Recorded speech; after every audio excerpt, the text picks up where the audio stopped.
광주 여고생 살인 사건을 수사한 경찰이 장윤기에 대한 압수수색 영장을 신청하는 과정에서 이름을 잘못 기재해 영장을 반려받은 것으로 드러났습니다.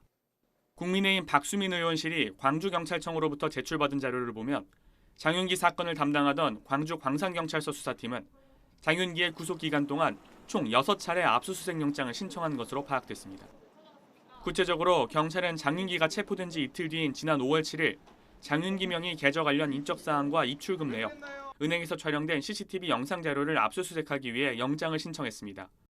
하지만 경찰이 신청한 영장은 검찰을 통과하지 못했는데 압수수색 대상자 장윤기의 이름이 잘못 기재됐다는 것이 검찰의 반려 이유였습니다. 같은 날 경찰이 신청한 장윤기 명의 카드 사용 내역에 대한 압수수색 영장도 카드를 특정해서 신청하라는 이유로 검찰 단계에서 반려됐습니다.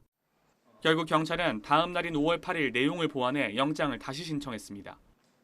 계좌와 CCTV 관련 압수수색 영장은 대상자 이름만 바로잡아 동일한 내용으로 카드와 관련해서는 장윤기 명의 신용 체크카드 정보와 사용 내역 등이 특정된 내용으로 각각 다시 신청한 겁니다. 이후 검찰의 정정과 보완을 거쳐 청구된 경찰의 압수수색 영장들은 같은 날 곧바로 법원에서 발부됐습니다.